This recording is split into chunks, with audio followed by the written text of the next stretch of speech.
You're listening to Financial Advisor Marketing, the best show on the planet for financial advisors who want to get more clients without all the stress. You're about to get the real scoop on everything from lead generation to closing the deal.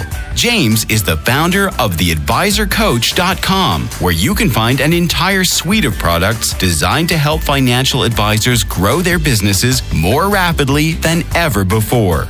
Now, here is your host, James Pollard. What's going on, financial advisors? This week, I want to talk about 5 pieces of terrible sales advice that I see given to financial advisors. And I don't claim to be the best salesperson in the entire world because I'm obviously not. However, I do know how to spot complete and utter bullcrap when I see it. That's my gift to the world, and I want to share it with you. This episode is going to be slightly more abstract and philosophical than the rest, partly because you can apply the sales stuff in many places, also because I have 5 of these terrible pieces of advice, and I want to make sure that I can fit them all into one show. So I don't exactly have time to get into the nitty-gritty of every single one. So if you need hand-holding and you need to step-by-step show me how to do this and not that, then this is not the episode for you, sweetheart. I am sorry.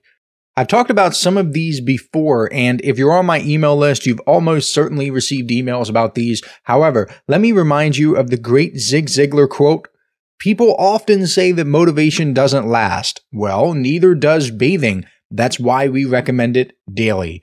And if you're not careful, you might fall into some of these sales traps. You have to reinforce these concepts. You have to listen to them, not daily. That would be a little bit too much for something like this, but at least monthly. Maybe every couple of weeks you learn about a new sales technique and you really question it, say, is this complete and utter bullcrap, or is this something that I can really use into my business?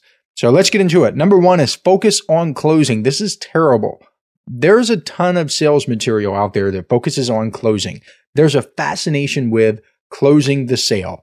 But what about all this stuff that happens before that? You can never get to closing if you don't have anyone to close. Marketing is about getting people in the door, and as a financial advisor, setting appointments with prospective clients should be your number 1 priority, period. Not trying to become better at closing. And I found that a mediocre closer with a full pipeline can beat the pants off of a great closer with a small pipeline. Of course, closing is important. I don't want to tell you that it is not important or that you should write it off entirely. It is important. I just think it's overrated. So many people focus on closing when they should be focused on making their marketing better.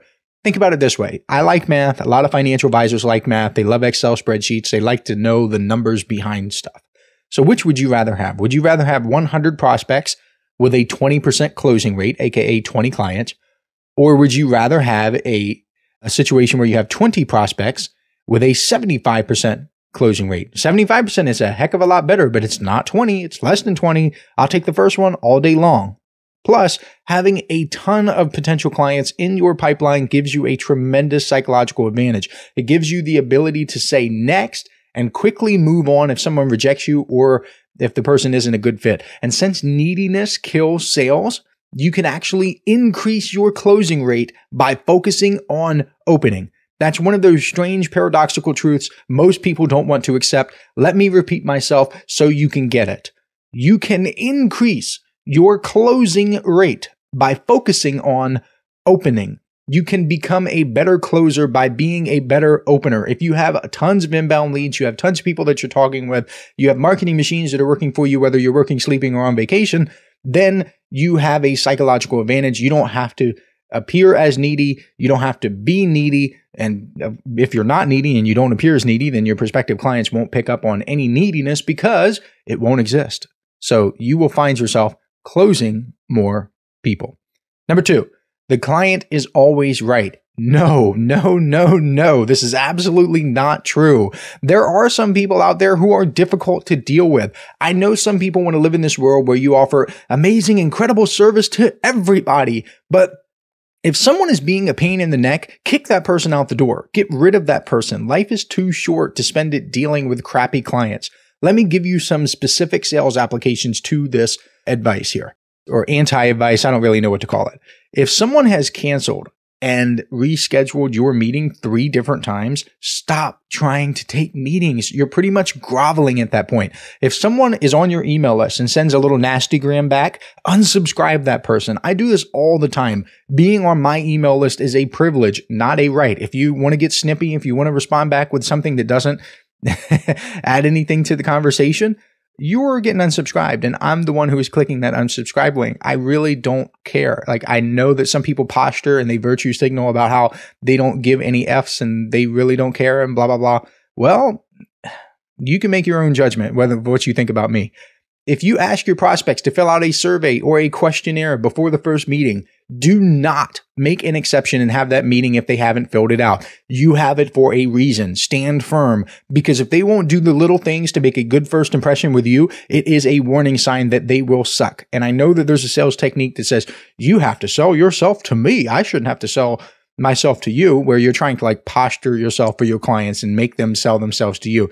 I am a believer in that more often than not, because you are the one who you have so much more leverage in that situation. You are the one who offers more value than they do. I mean, I know that seems super obvious, but they need you more than you need them. And if you need them more than they need you, then you need to go back to the neediness thing, because neediness kills sales. Besides, when it comes to getting rid of clients and kicking out clients and just giving them the hammer, right? Banning them from your kingdom. A lot of you say that you want freedom, but you won't get rid of your clients and prospective clients. You cling to them. You hang on to them way past their expiration date, I should say, expiration for being nice to you and actually contributing to your business and not adding gray hairs to your head. Is that really freedom? If your biggest client comes in and disrespects one of your associates and you let it slide because you know how much that client means to you in revenue, are you really free? Does that sound like freedom to you? You can't say you want one thing and then have your actions oriented toward another thing. If you say you want freedom, but you're chained to these clients because you need them even though they disrespect you, they waste your time, they call you constantly, they bug you, they nag you, that doesn't sound like freedom to me. Number 3, you need to be an extrovert. This is also not true. It's terrible advice. Can extroverts succeed in sales and as financial advisors? Yes, of course. It's obvious. Of course, extroverts succeed. Can introverts succeed? Also, yes, it's obvious. Of course, introverts do succeed. The trick lies in picking the marketing and sales approaches that align with your personality. I've talked about this a lot on the show, but I'll give you a quick recap. If you are an introvert and you're told that you have to make endless cold calls and attend networking events, you're probably going to have a bad time. Likewise, if you're an introvert and you're told that you have to create content and do nothing but inbound marketing, you're also probably going to have a bad time. And personally speaking, I've seen that introverts sometimes make better financial advisors than extroverts for a lot of reasons that I don't really have time to discuss in this show. But if you go to theadvisorcoach.com and you click on the products tab and you look at your first year as a financial advisor, I talk about that, where sometimes financial advisors will email me and they say, I'm scared to get into the field because I'm an introvert and I get the feeling that you need to be an extrovert to succeed. I'm like, I discuss all of this in your first year as a financial advisor. So don't you worry. If you're an introvert, you have the qualities necessary to succeed. You just have to know how to tap into them and how to pick the marketing strategies that will align with your personality. Number 4, you need a coach or a mentor. Oh my goodness. This is not good advice whatsoever. I want to read this email that I got from a financial advisor. Here we go. Financial advisor says, first off, I want to say how much I appreciate the resources posted on your blog. They've been invaluable to me. Could you spare a few minutes to share how to locate a good sales coach? I came across your article outlining warning signs of a bad coach. The thing is, I just launched my firm a year ago and need someone to work with me to help me identify why I keep missing opportunities that come my way. Any advice on finding a good coach would be greatly appreciated. My response? This advisor does not need a sales coach. It's a crutch. People try to look for this coach in this magical one-on-one program that can just solve all their problems and make them a stellar salesperson. Like, it's the wrong mindset to have. Hey, financial advisors. If you'd like even more help building your business, I invite you to subscribe to James's monthly paper and ink newsletter, The James Pollard Inner Circle.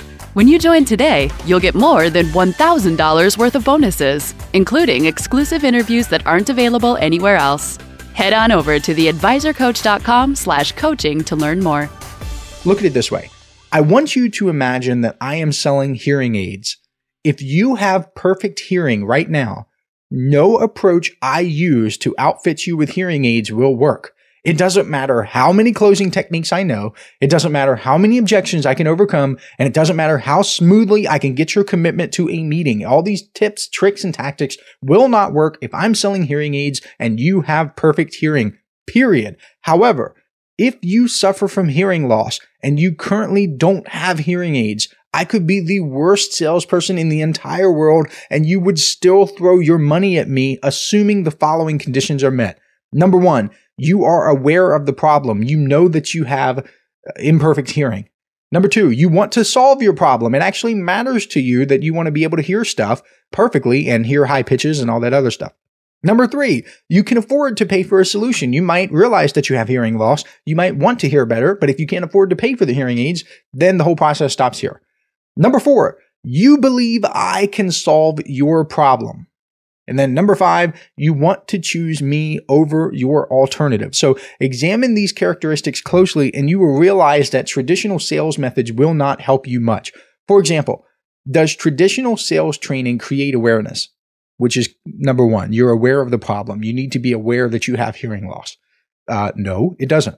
And as a financial advisor, your time is better spent with people who want to improve their financial situations, which is number two, where I say, number one is you're aware of the problem. Number two is you want to solve your problem.